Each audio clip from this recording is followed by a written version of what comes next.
नमस्कार, मी डॉक्टर सतीश वसंत शिंदाडकर. आज आपण आयुर्वेदाला अपेक्षित असणारा दिवसाचा आहार किती असावा याविषयी बघणार आहोत. तसं पाहिलं तर याचे उत्तर देणं जरा कठीण आहे, परंतु तरीसुद्धा काही सामान्य नियम आहेत ते बघणार आहोत आणि त्याच्यातूनच शिकणार आहोत किंवा बोध घेणार आहोत. आपलं स्वतःचं आत्मनिरीक्षण करणार आहोत आणि अन्नपदार्थ किंवा आहाराची मात्रा एका दिवसाची किती असावी याबद्दल जागृत होणार आहोत. साधारणत आपण जे अन्न घेतो त्याचे प्रमाण हे आपल्या आधीच्या जेवणात काय सेवन केलं होतं यावर देखील अवलंबून असतं. तसेच आहारात कोणत्या स्वरूपाचं अन्न घेणार आहोत त्याच्यावर देखील अवलंबून असतं. सोबतच आपला मूड, आपली पचनक्षमता, याशिवाय आपली प्रकृती, वातावरण, ऋतू, तसेच पूर्वी घेतलेले अन्न पूर्णतः पचलेले आहे का, त्या व्यतिरिक्त सकाळची वेळ, दुपारची वेळ, रात्रीची वेळ ही देखील यासाठी महत्त्वपूर्ण ठरत असते. या सर्वांच्या व्यतिरिक्त आपली मानसिक स्थिती आणि शारीरिक स्थिती यांचा विचार, त्यांचा समन्वय हा यासाठी महत्त्वपूर्ण मानला जातो. आयुर्वेदाचा नैसर्गिक नियम आहे की जेव्हा तुम्हाला भूक लागली असेल तेव्हा तुम्ही आहार घेऊ शकतात. आता हा आहार केव्हा घ्यायला पाहिजे, सकाळ संध्याकाळ निश्चित वेळ ठरवली पाहिजे का, इत्यादी अनेक प्रश्न अनेक रुग्ण विचारत असतात. आयुर्वेदाचा नियम जो नैसर्गिक नियम आहे की निसर्गतः जेव्हा भूक लागेल तेव्हा आहार किंवा अन्न हे घेतलंच पाहिजे. कारण ज्यावेळेला भूक लागत असते म्हणजे भूक लागण्याची जी संवेदना आहे ती संवेदना म्हणजे आपल्या पोटामध्ये, आपल्या आतड्यांमध्ये, स्टमक किंवा आमाशयामध्ये पाचक स्त्राव, पाचक रस आलेला आहे आणि असा ज्यावेळेला पाचक रस आलेला असतो म्हणजेच आपला अग्नी प्रदीप्त झालेला असतो, त्यावेळेला आहार घेतला तर त्याचे पचन चांगले होते.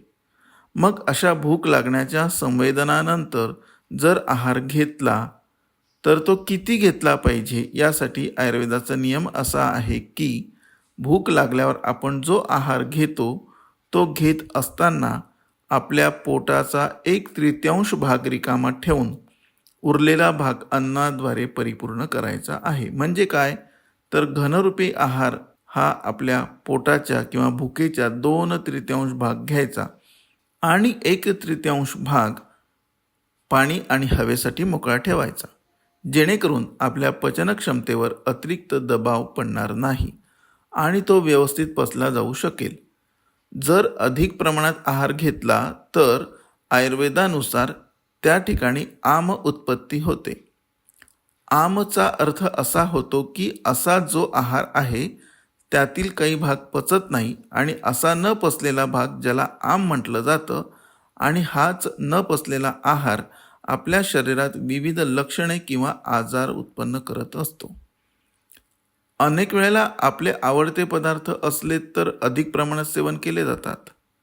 कित्येक वेळा जेवणावर पुन्हा जेवण केले जाते तेव्हा पचनासंदर्भातील लक्षणं किंवा आजार उत्पन्न होऊ शकतात. साधारणतः आपल्या अन्नाचे प्रमाण एवढे असावे की पुढच्या वेळी अन्न घेण्यापूर्वी ते पचले जाईल. म्हणून जर आपण दिवसातून 2च वेळेला आहार घेत असू तर आपले सकाळचे जेवण हे थोडे अधिक असले तरी चालू शकते, परंतु रात्रीचे जेवण हे पचण्यास हलके असावे. या ठिकाणी रात्रीच्या जेवणाचा उल्लेख केला आहे. शक्यतो रात्री जेवण करूच नाही, परंतु भूक लागल्यास आपण आहार घेऊ शकतो. जेवणाच्या आयडियल वेळा अशा आहेत सकाळी 10 आणि संध्याकाळी 6 म्हणजे सूर्यास्ताच्या अगोदर. जे 3 वेळेला आहार घेतात त्यांच्यासाठी सकाळी नाश्ता, दुपारी जेवण, सायंकाळी जेवण असा प्रकार असतो. परंतु असा प्रकार सध्या अनेक लोक बैठकी काम करणारे असल्यामुळे त्यांच्यासाठी योग्य नाही. लहान मुलं, मधुमेही म्हणजे डायबिटीस असणारे व्यक्ती किंवा आजारी असणाऱ्या व्यक्तींसाठी दररोज 4 ते 5 वेळेला जेवणाची शिफारस केली जात असते. अशा वेळी घेण्यात येणारा आहार हा थोड्या थोड्या प्रमाणातच असावा अधिक आहार घेतल्यास निश्चितच मेदवृद्धी म्हणजे फॅट्स वाढणं आणि त्याला अनुसरून इतर व्याधी होऊ शकतात. आता प्रामुख्याने खाद्यपदार्थांचे वर्गीकरण आपल्याला माहिती आहे की जे पचायला जड असतात आणि काही पचायला हलके असतात. मग जे पचायला जड आहे त्यांना आपण थोड्या प्रमाणात सकाळच्या वेळेला आणि आहाराच्या सुरुवातीच्या वेळेला घ्यायला हवं. जसं दुधाचे पदार्थ, साखरेचे पदार्थ, भात, गव्हाची पोळी, हरभरे, वाटाणे, मांसाहार, तळलेले पदार्थ इत्यादी. सकाळच्या किंवा रात्रीच्या आहारात शक्यतो हलके अन्न म्हणजे जे शरीराला हलकेपणा देतात, जे घेतल्यावर आपल्याला हलकं वाटतं, पचायला कमी वेळ लागतो, अगदी सहज पचतात असे पदार्थ घ्यायला पाहिजेत. त्याच्यामध्ये प्रामुख्याने जुने धान्य, ज्वारी इत्यादी पदार्थ येतात. जे पदार्थ पचायला जड असतात, साखरेचे असतात, दुधाचे असतात, अशा पदार्थांना पोटाच्या अंदाजे अर्धा भागच घ्यावेत. पोटाचा किती भाग रिकामा राहिलेला आहे हे कसे समजावे? तर हा सामान्य नियम आहे.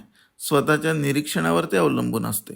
जसे आपण जेवण घेत असताना आपल्याला आराम असतो, आपल्याला भूक लागलेली असते, आपण आहार घेत असतो त्यावेळेला आपली तृप्ती कशी होते त्याच्यावर पण ते अवलंबून असतं. अगदी पोटास तडस जाईपर्यंत कधीही आहार घ्यायचा नसतो.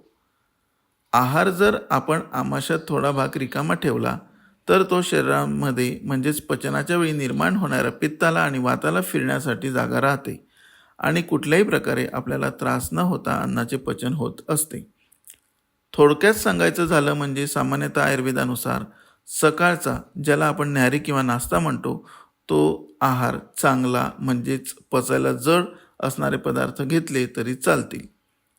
पोट भरून घेतलं तरी चालेल, परंतु दुपारचे जेवण हे मध्यम प्रमाणात असावं आणि सायंकाळचं जेवण गरजेनुसार रात्री जेवायचं असेल तर अत्यंत हलकं आणि कमी प्रमाणात असावं. कारण आपल्याला सकाळी जास्त कॅलरी लागत असतात, दुपारी मध्यम कॅलरी लागतात आणि रात्री अगदीच कमी कॅलरीज लागतात. अशा पद्धतीने आयुर्वेदाचा आणि आधुनिक शास्त्राचा विचार केला तर सर्वांनाच आहाराच्या बाबतीत गोष्टी माहिती असणं अत्यंत आवश्यक आहे. अगदी थोड्या छोट्या छोट्या गोष्टी असतात ज्या माहीत असणं अत्यंत आवश्यक आहे, जेणेकरून पुढे आजार किंवा लक्षणं निर्माण होणार नाहीत. माझ्या अन्य यूट्यूबच्या माध्यमातून अनेक आहार पदार्थांची माहिती देण्याचा मी प्रयत्न केलेला आहे. यापेक्षा अजून आपणास काही माहिती हवी असल्यास मला कळवा, जेणेकरून पुढील भागांमध्ये त्याचे वर्णन देता येईल. नमस्कार.